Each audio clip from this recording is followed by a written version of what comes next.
Hello everyone, this is Stormy and I hope you're ready to have your eyes moisturised because today we have the Moisturising Eye Colour ebook. Wow. Here we are, this is an ebook reader which is surprisingly nothing like the one in the box. Which is actually not surprising at all, it's about standard for these things. Let's have a look at the box. Vovin! Does that mean anything? Very unlikely. Some Chinese writing. Some coloured things. Show your colourful world, and more Chinese writing. Moisturising Colour ebook.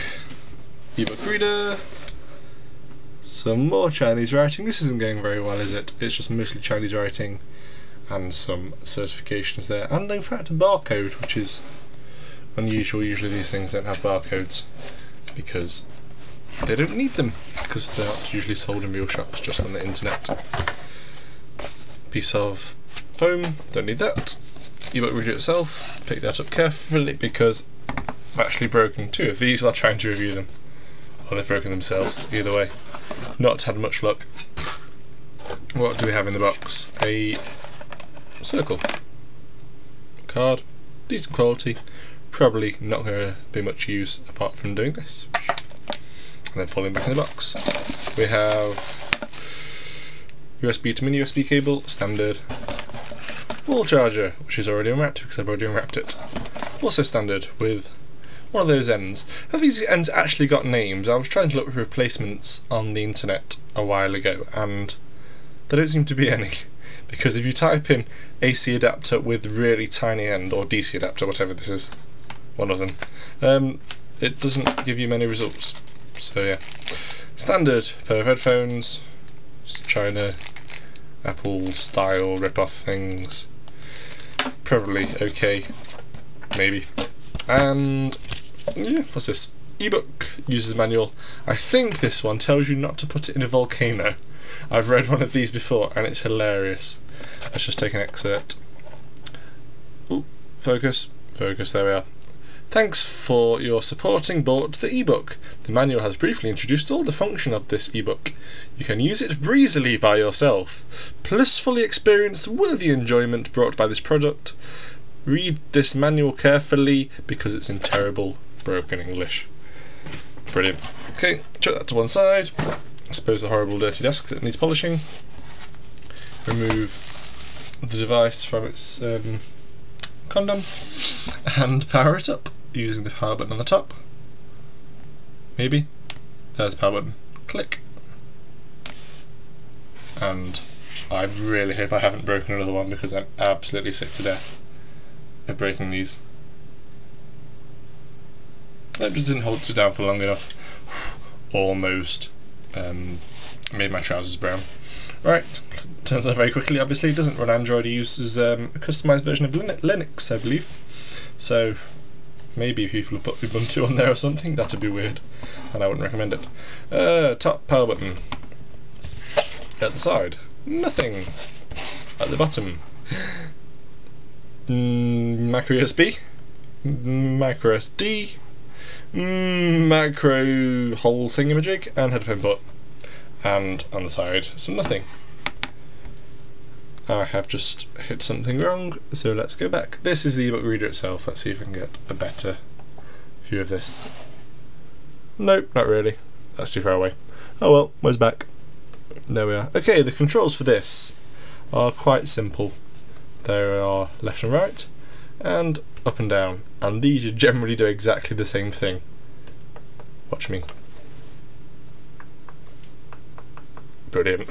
The only real reason that there's two sets there is so that when you're holding it in landscape, reading a book in landscape, as you do, at least one of the sets of arrows are the right way around, which to be honest doesn't really make a whole lot of sense. I think I probably made it cheaper by leaving the buttons out, but oh well. Keypad down here isn't really used for an awful lot. There's a search function, I think there's a bookmark function.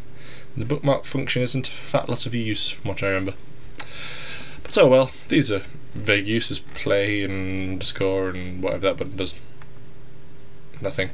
And the M select things, and the D-pad also moves, does exactly the same as the arrow keys actually. This likes to double up its features. Okay, let's have a look one by one. In fact, they actually all have a numbered tab as well, so maybe that's the only use for the number pad. Who knows? Browse history. What does this mean? This apparently, I suppose, will open up all things that have been recently browsed, which is useful if you have a book that you've been reading and you want to open it quickly again. I've not opened this book at all, though. By book I mean lots of Chinese writing, and therefore have no idea why this has appeared in the list. Probably the factory used it to test. But if we get right up close, it's not exactly a top quality camera. In fact, it can't even focus. Here we can. There we are. Yeah, it actually looks more pixelated on the camera than it does in real life. The quality is surprisingly very good. It's not exactly iPhone 4S, but probably iPhone 3GS standard, which was by no means bad for its time, and considering this costs not an awful lot of money, I wouldn't whinge about it. Ebook. We've just seen that, so let's see if we can get an English one. Ooh, speaking of which, it does different formats. That's an FP2, which I've just selected by accident, but I don't know what FP2 means, to be honest, but that seems to be formatted. Some paragraphs and things like that, which is all very nice. That is a PDF? Not sure. Yes, I think this is a PDF. It does PDFs quite well, actually. Excuse me for a second. Wow, that made really, really bad viewing. Yeah, PDFs, it does really well. It displays them nicely. Can take a little bit of time to load them up, but what do you want? That's a Word document. Again, with some formatting, obviously. There's some paragraphs there, and it's kept them all very nicely. So, you know, as far as... oh, I'm sorry, this is the PDF. Let's go back and see what the other one was. Was that a Word document? Scroll. Nope, that was an EPUB, which makes sense to add the picture of EPUB up. But as you can see there, the advantage of this over a Kindle is that it has a colour screen, so it can show pictures nicely in colour. And of course there's a text file. I'm not sure if anyone has ever read a book in text file, or in fact ever got a book from a downloadable shop legally as a text file, but there we are, it does them. Actually, that's a slight lie, I have got one before. It's a book called Articulate Jim by Ben Croshaw, about a little pirate. Very good book, I recommend it. It's free.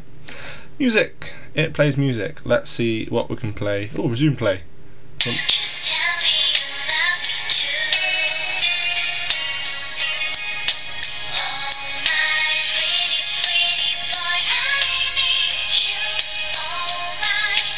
Wow, that was incredible. It does claim to be 991 kilobits per second, which is one of the best quality songs I've ever seen, mainly because it's in 8 format, which is supposed to be one of these audio file formats that people like. But yeah, play and pause down there work for your playing and pausing.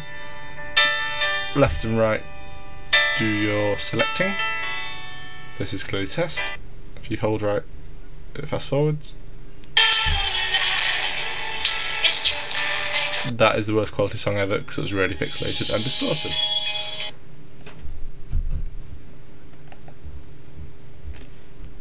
Ah, jump cut. Someone was at the door. Okay, so music player has repeat mode, play mode, all the funky stuff that you'd expect from a music player. And you can have lyric display or closed display. I'm going to assume that just closed means not lyrics. Okay, it's actually a music player. I think, yeah, I'm pretty sure you can have your music on while you're reading books, so that's what you want, I suppose, if you're the sort of person who likes classical music or that sort of thing, or while you're reading your classics.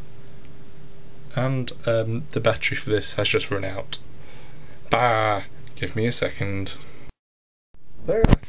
Okay, another jump cut. The battery life on this is actually much better than the 8 minutes that you've seen during one of the jump cuts. I actually left it on for about 3 hours, so there you go. It seems to I've not set the sleep settings properly and the screen stays on.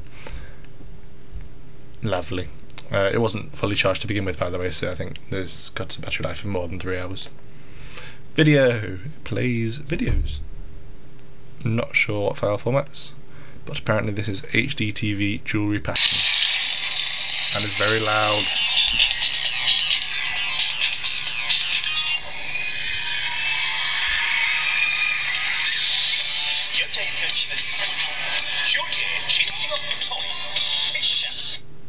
That was absolutely lovely. But video playback on this is actually really good. If you want a cheap, pretty large 7-inch screen video playing device, then this could actually be what you're after. Very surprising, to be honest. Photo viewer. Sorry, this isn't very funny. There's not a lot you can say about these functions because they generally all work. Usually things are only funny if they're broken. There goes photo viewer again. It's because it's a photo, it doesn't look quite as good as the text does, because text is pretty simple, but it still looks quite nice. Not as out of focus as this camera is making it seem. It just refuses to focus at all by the looks of it, but there you go.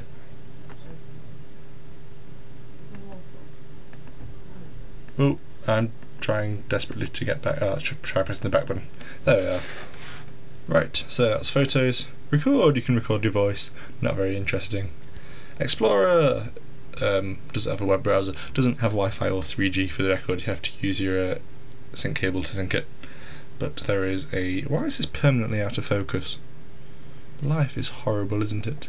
File Explorer is what it is. Radio, with the headphones plugged in. You can pick up certain radio stations sometimes. Setting... Another jump cut. Sorry. Seems to be very difficult to get through one of these without something going wrong.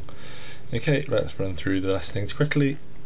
There's a calendar. It tells you the day of the week and absolutely nothing more. It does think it's 22nd of July 2000 with the date written backwards though, so that's always nice. No, assume the day's right. No idea, to be honest. Search will search through your things for things, and this is the only time where I've found this actually useful, this keypad. So let's have, you have to press the button and then cycle through with the arrow keys and then press M to find what you want, and then it'll bring everything with the letter B in it, which is quite useful I suppose if you have lots of things and can't find it. But yeah, I think these are more useful as quick select buttons, these things, to select the tabs down here rather than for typing, because that's a bit ridiculous. And it's, these things don't have a massive amount of memory anyway, so unless you're literally filling it with ebooks with no music or anything, then you probably will be able to search through quite nicely. Okay, and we're back at the top. So there you have it, we've finally got through. Well, it's probably not finally for you, it's only been 10 minutes for you, but it's been several hours of painstaking work for me to get through the video of this Mebook. At Stormium we will be carrying these. They are quite nice and they have a very low failure rate. So you do get some Chinese ebook readers, or in fact some Sony ebook readers apparently don't have particularly good reliability. But these are very good, and they of course come with your standard 1-year warranty, return to UK addresses, so no dealing with Chinese people sending it over to China for £20 when it breaks. So all very good stuff. And we will be pricing this at around £60 usually, which is a very decent price. It's got expandable memory as well, which I believe the Kindle doesn't have. I might be called out on that later because it might not be true, but expandable memory is very good, considering 4 GB, which is the standard this comes with, can fit quite a few ebooks, probably hundreds of ebooks. If you put a 32 gig card in, then you will be able to fit more books than you can ever read in your lifetime, which is what you want. Okay, so thank you for watching. This has been Stormium, and have a good day.